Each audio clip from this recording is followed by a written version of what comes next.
Hello दोस्तों, तो जैसा कि पिछले एपिसोड में हमने देखा कि वोंगलिंग ने सोल रिफाइनिंग सेट के सारे एल्डर्स को फाइट के लिए चैलेंज कर दिया था और बेशक वोंगलिंग उनसे फाइट भी करना चाहता था, मगर तभी अचानक वहां पर सोल रिफाइनिंग सेट का लीडर मास्टर डूंटी आना चाहता है, जिसने आते साथ ही वोंगलिंग पर गुस्सा करने के बजाय उस पर तोहफों की बरसात करना शुरू कर दी थी। जहां सबसे पहले तो वो मिस ल्यूमी को यहाँ से दूर भगा देता है ताकि वो वोंगलिंग को फॉलो ना कर सके।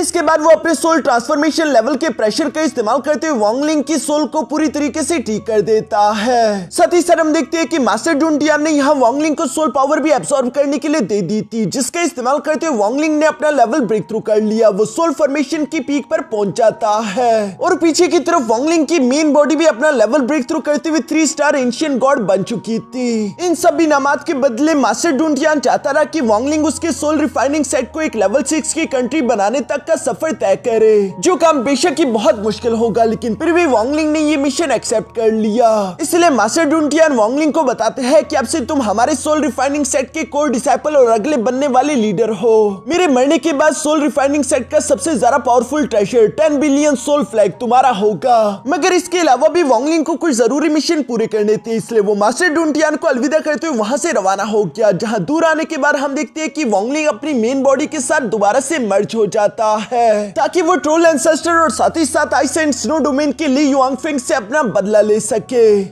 अब आगे तो नेक्स्ट एपिसोड की शुरुआत यहाँ बिल्कुल उसी सीन से शुरू होती है, जहाँ वोंगलिंग मास्टर ली युआंगफेंग से बदला लेने के लिए ice and snow domain country आ चुका था। जहाँ पर आते साथ ही वोंगलिंग जोरो के साथ मास्टर ली युआंगफेंग का नाम चिल्लाता है। ये आवाज सुनकर मास्टर ली युआंगफेंग को भी समझ आ गया कि ये आदमी कोई और नहीं बल्कि ज़ेंग न्यू है, लेकिन उसे समझ नहीं आ रहा था कि आखिर इतनी जल्दी वोंगलिंग अपनी कल्टिवेशन को दोबारा से रिकवर करके यहाँ पर कैसे आ गया। मास्टर ली युआंगफेंग जहाँ ये सब सोच रहा था तो दूसरी तरफ हम देखते हैं कि वोंगलिंग ice and snow domain country में घुसने के लिए उनके बैरियर पर अटैक्स करना शुरू हो गया।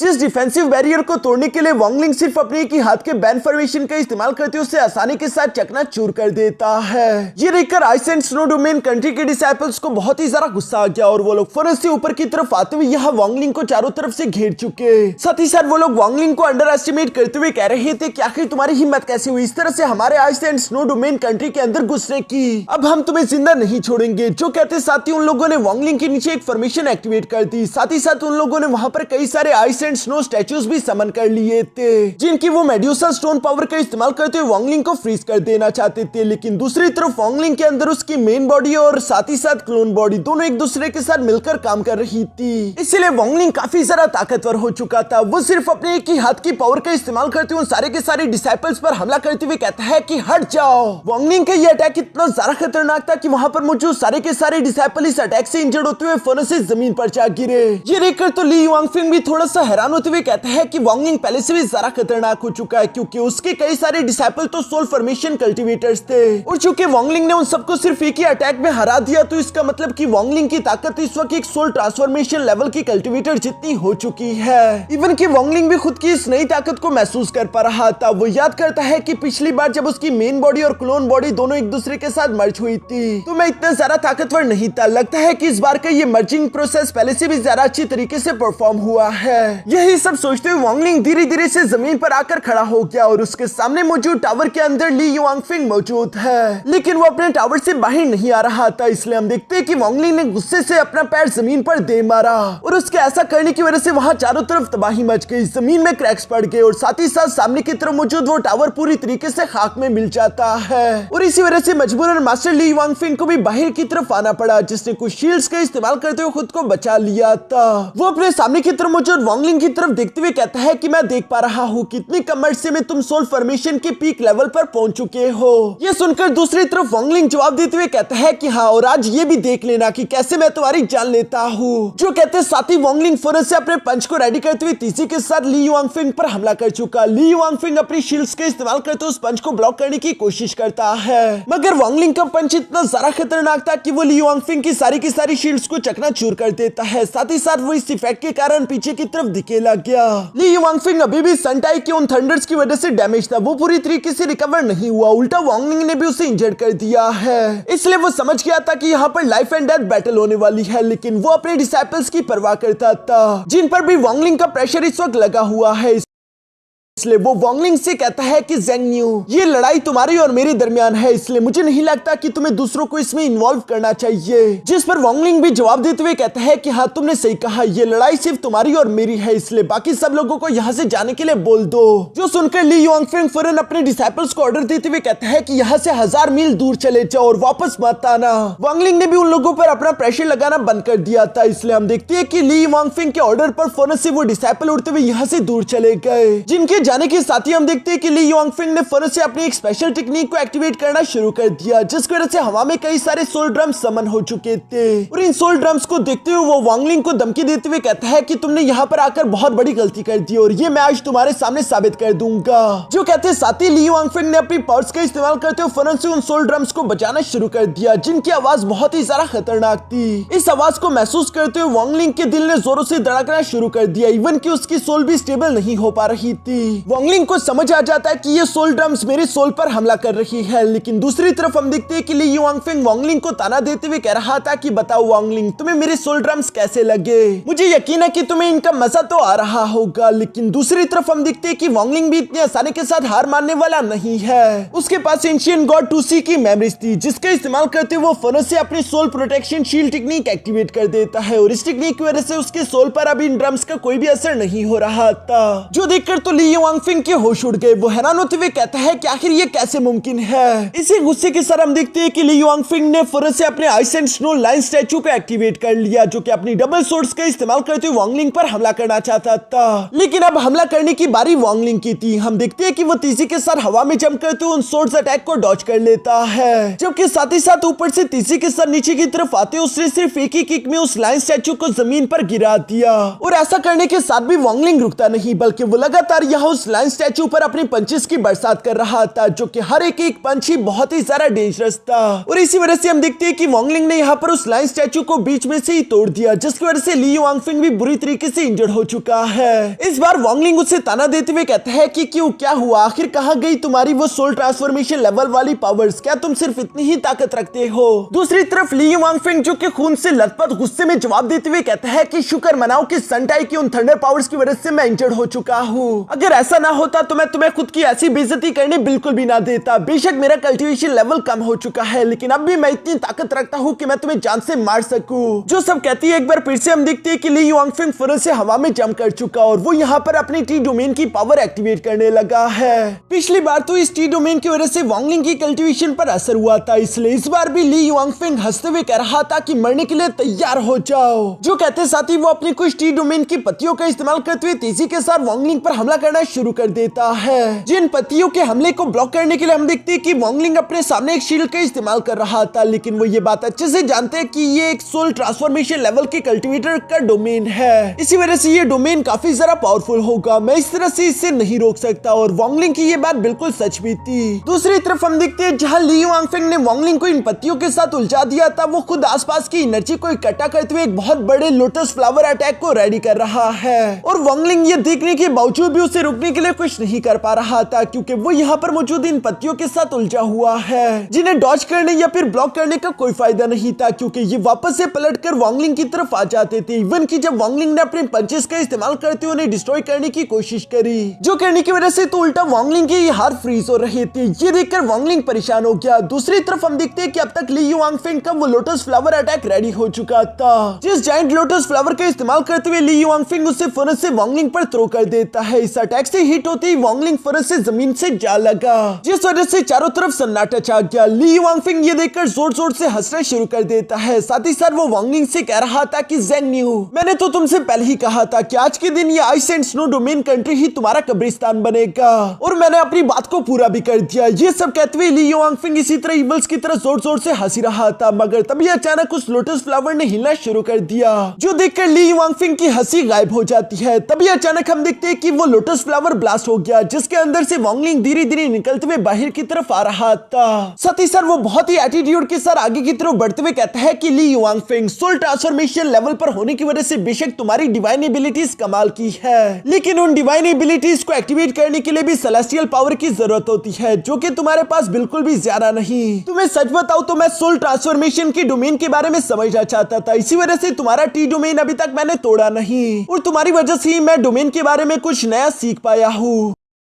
ये सुनकर तो दूसरी तरफ ली युआंगफेंग गुस्सा होते हुए दोबारा से अपनी पत्तियों का इस्तेमाल करते हुए वांगलिंग पर हमला करने लगा, जिसे डॉज करते हुए दूसरी तरफ वांगलिंग हवा में जंप करते हुए अपने मन में कहने लगा कि अगर सेलेस्टियल एनर्जी का इस्तेमाल करते हुए अपनी डोमेन को ताकतवर किया जा सकता है तो यकीनन मैं अपने एंशिएंट गॉड की पावर को भी अपने डोमेन के अंदर इंजेक्ट कर सकता हूँ, जिससे मेरी डोमेन ताकतवर हो जाएगी। ये कहते साथ ही वांगलिंग ने फुनस से अपने लाइफ एंड डेथ डोमेन की पावर को एक्टिवेट करना शुरू कर दिया, जिसके अंदर वो अपने एंशिएंट गॉड की पावर भी इंजेक्ट कर देता है, जिस वजह से हम देखते हैं कि वांगलिंग के पीछे नॉर्मल से बड़ा life and death reincarnation scroll summer हो जाता है। साथ ही साथ उसके सामने एंशिएंट गॉड की स्पिरिट भी मौजूद थी। यहाँ पर ली युआंगफेंग तो इस डोमेन को देखकर हैरान होते हुए कहता है कि आखिर ये किस तरह की डोमेन है, जिस पर वांगलिंग कोई जवाब नहीं देता, बल्कि वो काफी कूल तरीके से अपनी डोमेन की पावर का इस्तेमाल करते हुए फौरन से ली युआंगफेंग पर हमला कर चुका। जिस हमले को ब्लॉक करने के लिए दूसरी तरफ ली युआंगफेंग भी अपनी टी डोमेन की पावर का इस्तेमाल कर रहा था, लेकिन वांगलिंग की लाइफ एंड डेथ डोमेन की पावर ज्यादा खतरनाक थी और उसमें चूंकि एंशिएंट गॉड की पावर भी इंजेक्ट हो चुकी है, तो वांगलिंग का अटैक ली युआंगफेंग पर भारी पड़ने लगा और वो सीधा जाते हुए ली युआंगफेंग को हिट करते हुए उसे जमीन पर दे मारता है। इस अटैक की वजह से ली युआंगफेंग की मुंह और उसकी आंखों से खून निकलने लगा। वो जख्मी हालत में वांगलिंग की तरफ देखते हुए कहता है कि आखिर ये कैसे मुमकिन है, तुम तो सोल फॉर्मेशन लेवल की कल्टीवेटर हो, आखिर तुम्हारी डोमेन सोल ट्रांसफॉर्मेशन लेवल पर कैसे पहुंच गई। अब चूंकि वांगलिंग ने यहाँ पर ली युआंगफेंग की डोमेन को डिस्ट्रॉय कर दिया था, तो वो खुद के भी लाइफ एंड डेथ डोमेन को हटा देता है। पीछे की तरफ ली युआंगफेंग भी अपनी आखिरी चाल चलने के लिए तैयार हो चुका था, जहां पर हम देखते हैं कि उसने अपने पास से 2 ग्रीन बेल बाहर निकाल लिए। इस तरह का ग्रीन बेल तो पिछली बार भी वांगलिंग ने देखा था, जिसके अंदर से मास्टर C2 नान की सोल बाहर निकलकर वांगलिंग पर हमला कर रही थी। इसलिए वांगलिंग को समझ आ गया कि पिछली बार जिस आदमी ने मुझ पर आकर हमला किया था उसे जरूर ली युआंगफेंग ने ही बेचा होगा। इस बार भी हम देखते हैं कि बिल्कुल ऐसा ही हुआ। उन दोनों ग्रीन बेल के अंदर से मास्टर C2 नान की सोल बाहर की तरफ आ गई, जो कि खुद के काबू में नहीं थी, और वो ली युआंगफेंग के ऑर्डर को मानते हुए तीसरी के साथ आगे बढ़कर वांगलिंग पर हमला करना चाहती थी, लेकिन चूंकि मास्टर C2 नान वांगलिंग के टीचर है, तो इसलिए वांगलिंग गुस्सा होते हुए कहता है कि कमीने इंसान, तुम इस काबिल नहीं कि तुम इस ट्रेजर का इस्तेमाल कर सको। जो कहते साथ ही वांगलिंग ने फौरन से अपने सीलिंग बैन फॉर्मेशन को एक्टिवेट कर लिया और वो इसका इस्तेमाल करते हुए यहाँ पर मास्टर C2 नान के दोनों बॉडी पार्ट्स को सील कर देता है, ताकि ली युआंगफेंग मास्टर C2 नान की सोल का इस्तेमाल ना कर सके। ये देखकर तो ली युआंगफेंग वहां से दुम दबाकर भागना चाहता था, क्योंकि अब उसके पास लड़ने के लिए कुछ भी नहीं बचा। मगर दूसरी तरफ वांगलिंग उसे इतनी आसानी के साथ जाने नहीं देने वाला, बल्कि वो फौरन तेजी के साथ मूव करते हुए यहाँ ली युआंगफेंग के सामने आकर खड़ा हो जाता है, जहाँ पर उसने अपने स्पिरिचुअल हैंड का इस्तेमाल करते हुए ली युआंगफेंग को जकड़ लिया।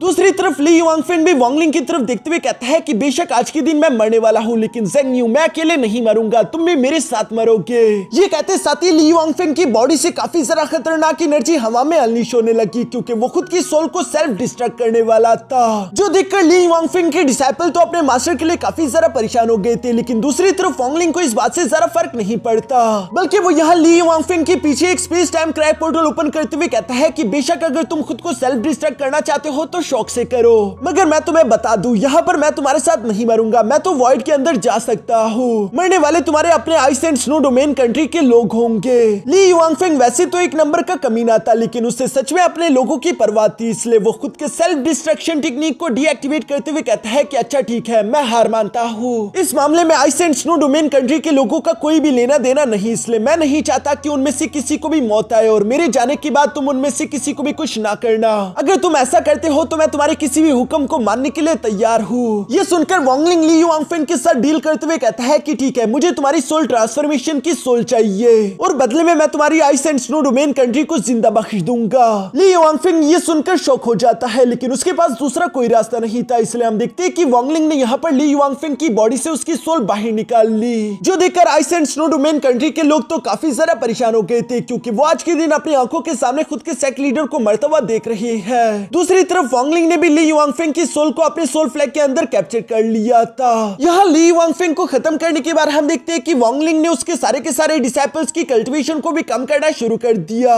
जो देखकर तो वो सारे के सारे डिसाइपल्स हैरान होते हुए कह रहे थे कि आखिर ये क्या हो रहा है, अचानक से हम लोगों की कल्टीवेशन एंशिएंट सोल लेवल पर आकर कम कैसे हो गई। जिस पर वांगलिंग उन लोगों को जवाब देते हुए कहता है कि मैंने ली युआंगफेंग से वादा किया था कि मैं तुम लोगों को जान से नहीं मारूंगा, लेकिन मैं तुम लोगों की कल्टीवेशन को सील कर रहा हूँ। आज के बाद से ice and snow domain country के अंदर कोई भी एंशिएंट सोल लेवल से ऊपर का कल्टीवेटर नहीं होगा, और अगर किसी ने मेरी इस रूल को तोड़ने की कोशिश की तो मैं वापस आकर तुम सबको खत्म कर दूंगा। ये सब कहते ही वांगलिंग ने फौरन से दोबारा अपने life and death reincarnation scroll को बाहर की तरफ समन कर लिया, जिसकी पावर का इस्तेमाल करते हुए यहाँ पर मौजूद बाकी के सब लोगों की भी पावर लेवल को कम करना शुरू कर देता है। यहाँ पर देखते ही देखते सारे के सारे कल्टिवेटर्स की ताकत एंशिएंट सोल लेवल पर आकर गिर रही थी। वॉन्गलिंग अपने मन में कह रहा था कि एक टाइम था कि आइस एंड स्नो कंट्री ने खुद को एक लेवल 5 की कंट्री बनाने के लिए फोर्थ सेक्टर अलायंस पर हमला कर दिया था, लेकिन अब देखो इनका कर्मा वापस लौट आया है। ये कंट्री दोबारा से लेवल 3 की कंट्री बन चुकी। यहाँ ice and snow domain country को लेवल 3 की कंट्री बनाने के बाद हम देखते हैं कि वॉन्गलिंग फौरन से टेलीपोर्ट करके यहाँ से चला जाता है। इसके बाद हम लोगों को नेक्स्ट सीन यहाँ पर मास्टर यून क्यूजी और उनके साथ मौजूद जावु ताई का दिखाया जाता है। हाँ दोस्तों, जावु ताई वही है जो कि फोर फ्रैक्शन के हमले के बाद बच गया था और वॉन्गलिंग ने उसके सरवाइव करने में मदद की थी। मास्टर यून क्यूजी ने अपनी तरफ से रेड बटरफ्लाई, मिस जीजिन, साथ ही साथ जावु ताई और वॉन्गलिंग इन चारों को अगला सुजाकू एम्परर बनने के कैंडिडेट के लिए चूज किया था। और चूंकि यहाँ पर मास्टर यून क्यूजी को मालूम हो चुका था कि वॉन्गलिंग ने ice and snow domain country के साथ क्या किया, तो इसलिए वो खुश होते हुए यहाँ पर जावु ताई को बता रही थी कि मेरी आंखें कमाल की है, मैं हमेशा टैलेंट को पहचान लेता हूँ। वॉन्गलिंग ने सोल फॉर्मेशन पर रहते हुए सोल ट्रांसफॉर्मेशन लेवल के कल्टिवेटर को जान से मार दिया। इस पर जावु ताई भी जवाब देते हुए कहता है कि हाँ आपने बिल्कुल सही कहा, वॉन्गलिंग वाकई में एक जबरदस्त कल्टिवेटर है जिसने अकेले ice and snow domain country को एक लेवल 3 की कंट्री बना दिया। ये सुनकर मास्टर यून क्यूजी यहाँ पर जावु ताई से कहते हैं कि तुम भी तो यही चाहते थे, अब चूंकि वॉन्गलिंग ने तुम्हारा काम कर दिया है तो क्यों ना अब तुम ल्यूमी के पीछे जाओ और पता लगाओ कि आखिर उसका डाउ हार्ट क्या है, तुम्हें ल्यूमी पर नजर रखनी होगी। जो सुनकर जावु ताई बिल्कुल ऐसे ही करने के लिए यहाँ से रवाना हो गया। मास्टर यून क्यूजी यहाँ पर जावु ताई को जाता हुआ देखकर अपने मन में कह रही थी कि सुजाकू एम्परर के 2 डिसेपल है, जिनमें से एक है कियान फेंग और दूसरी है मिस ल्यूमी। ये दोनों ही बहुत ज्यादा टैलेंटेड है, लेकिन आज तक मैंने अपनी जिंदगी में कियान फेंग जैसा टैलेंटेड इंसान नहीं देखा। मास्टर यून क्यूजी को यही टैलेंट कहीं न कहीं मिस जीजिन में दिखाई दिया, जो कि कियान फेंग की फर्नेस हुआ करती थी। इसी वजह से मास्टर यून क्यूजी ने मिस जीजिन को आजाद करवाया और वो उम्मीद करता है कि मिस जीजिन आने वाले फ्यूचर में कियान फेंग का मुकाबला करेगी। जबकि दूसरी तरफ मिस ल्यूमी के पास हर्टलेस डोमेन है, जबकि जावु ताई के पास भी तो हर्टलेस डोमेन है। ये दोनों भी फ्यूचर में एक दूसरे को बराबर की टक्कर देंगे। मगर सबसे ज्यादा इंपॉर्टेंट हिस्सा तो इस खेल का वॉन्गलिंग है, जिसकी डोमेन का कोई जवाब नहीं। मैं खुद भी वॉन्गलिंग के फ्यूचर को अक्सर ही सोचता रहता हूँ। बड़े भाई, मैंने तुमसे कहा था ना कि मैं तुमसे सुजाकू एम्परर की पोजीशन छीन कर रहूंगा। बेशक शर्त हारने वाले को 1000 साल तक ये सजा काटनी होगी। मेरी सजा को खत्म होने में बस सिर्फ 12 साल रह गए। उसके बाद अगला सुजाकू एम्परर कौन बनेगा ये बताना बहुत ही मुश्किल है। यहाँ मास्टर यून क्यूजी जब ये सब कहते हुए हंस रहा था, तो दूसरी तरफ हम देखते हैं कि चारों तरफ ये खबर फैल चुकी थी कि वॉन्गलिंग ने ice and snow domain country के लिए युआंगफिंग को जान से मार डाला। साथ ही साथ उसने पूरी की पूरी ice and snow domain country के लोगों का कल्टीवेशन भी सील कर दिया। युआंगफिंग को भी ये खबर मिल चुकी थी, लेकिन वो गुस्सा होते हुए कह रहा था कि ली युआंगफिंग तो एक नंबर का बेवकूफ था, उस जैसा कचरा इंसान मैंने नहीं देखा। उसने जबरदस्ती खुद की पावर को सोल ट्रांसफॉर्मेशन लेवल तक पहुंचा दिया, हालांकि वो वहां तक जाने के काबिल भी नहीं था। तो इसलिए ज़ेंगियो, तुम्हें जरा खुश होने की कोई जरूरत नहीं। अगर तुमने ट्रोल क्लैन के सीनियर एंसेस्टर को जान से मार डाला तो मैं समझ लूंगा कि तुम मेरा मुकाबला करने के काबिल हो। उससे पहले तुम्हारी मेरे सामने कोई औकात नहीं। जो सब कहते हुए कियान फेंग वहां से चला जाता है। इसके बाद सीन शिफ्ट होकर वापस से यहाँ वॉन्गलिंग पर आ गया, जो कि अपने हेवनली पल के अंदर इंटर होते हुए मास्टर सीटू नान के सामने आकर खड़ा हो गया था, जहाँ उसने जो ली युआंगफिंग से मास्टर सीटू नान के बॉडी पार्ट हासिल किए थे वो वापस से मास्टर सीटू नान के हवाले कर देता है। साथ ही साथ वो मास्टर सीटू नान से कहता है कि मैंने अपने सोल सर्च टेक्निक का इस्तेमाल करते हुए ली युआंगफिंग की मेमोरीज चेक करी, लेकिन उन्हें आपकी बाकी के बॉडी पार्ट्स या फिर आपके बारे में कुछ भी मालूम नहीं। मास्टर, आपने एक बार मुझसे कहा था कि अगर मुझे आपको डीप स्लीप से जगाना है तो उसके लिए मुझे सोल ट्रांसफॉर्मेशन लेवल तक पहुंचना होगा। अब मुझे धीरे धीरे समझ आ रहा है, यकीनन आपको जगाने के लिए मुझे सेलेस्टियल पावर की जरूरत पड़ेगी। मैंने ली युआंगफिंग को तो हरा दिया, उसके पास सेलेस्टियल पावर की बहुत ही कमी थी, क्योंकि उसने कई सारे कल्टीवेशन स्टेप को इग्नोर करते हुए तीसरी के साथ अपने कल्टीवेशन को बढ़ाया था। मगर दूसरी तरफ मेरे लिए सीनियर ट्रोल एंसेस्टर को हराना काफी ज्यादा डिफिकल्ट होगा,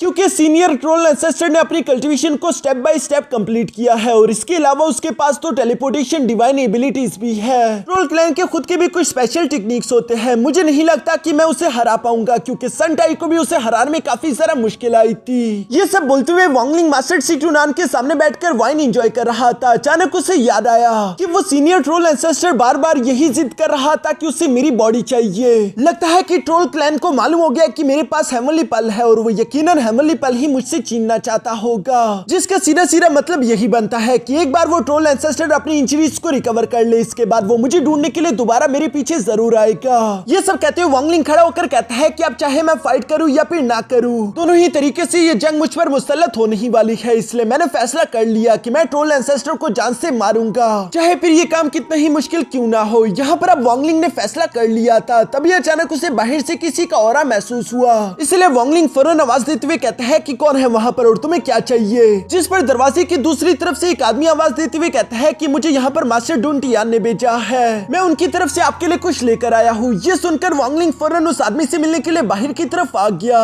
जो कि वॉन्गलिंग को एक पोटली देते हुए कहता है कि मास्टर डूंटियान को आपके प्लान्स के बारे में मालूम है, इसलिए उन्होंने यहाँ पर स्पेशली मुझे ये देने के लिए आपके पास भेजा है। जो सुनकर वॉन्गलिंग ने जैसे ही वो पोटली ओपन की, उसके अंदर से मास्टर डूंटियान की एनर्जी निकलकर बाहर की तरफ आ जाती है, जो कि वॉन्गलिंग से बात करते हुए कह रही थी कि मेरे दोस्त वॉन्गलिंग, मैं जानता हूँ कि तुम किस मुश्किल में हो, मैं तुम्हारी मदद करने के लिए खुद नहीं आ सकता क्योंकि मैं साइकोल्यूशन में हूँ, इसलिए मैंने तुम्हारे लिए ये भिजवाया है। जो कहते साथ ही अचानक हम देखते हैं कि मास्टर डूंटियान ने वॉन्गलिंग के सामने एक जेट स्लिप समन कर दी थी। इस जेट स्लिप के अंदर एक स्पेशल टेक्निक है जिसका इस्तेमाल करते हुए ट्रोल क्लैन के टेलीपोर्टेशन डिवाइन एबिलिटी का काउंटर किया जा सकेगा। और सिर्फ यही नहीं बल्कि मास्टर डूंटियान ने तो यहाँ पर वॉन्गलिंग के लिए एक सोल फ्लैग भी भिजवाया हुआ था, जिसे देखते ही वॉन्गलिंग हैरान होकर कहता है कि ये तो 10 बिलियन सोल फ्लैग है। और वॉन्गलिंग ने जैसे ही उस सोल फ्लैग को हाथ लगाया तभी अचानक उसकी सोल अंदर की तरफ खींची चली गई। जिस सोल फ्लैग के अंदर हम देखते हैं कि कई सारे सोल्स अंदर की तरफ मौजूद थे और वो सोल्स यहाँ वॉन्गलिंग पर हमला करना चाहते थे, लेकिन हम देखते हैं कि मास्टर डूंटियान ने वॉन्गलिंग को प्रोटेक्ट करके रखा हुआ था। वो वॉन्गलिंग को बताते हैं कि ये असली 10 बिलियन सोल फ्लैग नहीं है बल्कि ये उसका सिर्फ एक मामूली ब्रांच कॉपी है। तुम इस सोल फ्लैग की पावर को 2 बार ही इस्तेमाल कर सकते हो और इस सोल फ्लैग की पावर को अंडर एस्टिमेट करने की गलती तो बिल्कुल मत करना, क्योंकि इस सोल फ्लैग के अंदर 10 बिलियन सोल फ्लैग की 33% पावर है। ये सब बताने के बाद मास्टर डूंटियान वॉन्गलिंग को वहां पर मौजूद 12 पर्पल गोल्ड सोल्स के पास लेकर जाते हुए बताता है कि ये इस सोल फ्लैग की सबसे ज्यादा इंपॉर्टेंट सोल्स है, क्योंकि ये हमारे ही सोल रिफाइनिंग सेट के वो सारे के सारे सोल ट्रांसफॉर्मेशन सेट लीडर्स है जो कि मुझसे पहले गुजर कर मर चुके।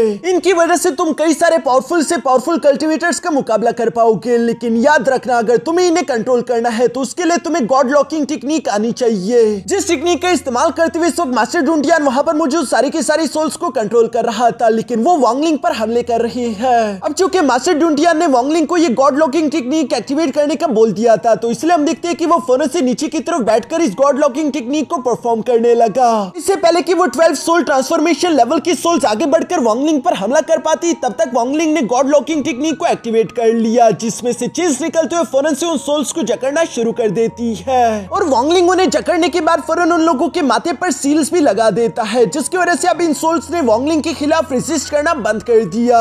ये सारी के सारी सोल्स अब वॉन्गलिंग को अपना मास्टर मानने के लिए तैयार हो जाती है, इसलिए वॉन्गलिंग के हुक्म पर ये लोग कतार में खड़े हो गए। इतनी बड़ी सोल्स की आर्मी को देखकर तो वॉन्गलिंग भी अपने मन ही मन में काफी ज्यादा खुश हो गया था। वो यहाँ पर इन सोल्स को कंबाइन करते हुए वापस से 10 बिलियन सोल फ्लैग की कॉपी में कन्वर्ट कर देता है, जिस पर मास्टर डूंटियान वॉन्गलिंग से कह रहा था कि मेरे दोस्त, मैं तुम्हारे लिए जो कुछ कर सकता था मैंने कर दिया, अब बस मैं तुम्हारी जीत की उम्मीद करूंगा और साथ ही साथ मैं सोल रिफाइनिंग सेट में तुम्हारा इंतजार कर रहा हूँ। ये सब कहते हुए मास्टर डूंटियान यहाँ से गायब होने लगे, जबकि वॉन्गलिंग भी उनसे कह रहा था कि मैं आपकी इस एहसान को कभी नहीं भूलूंगा।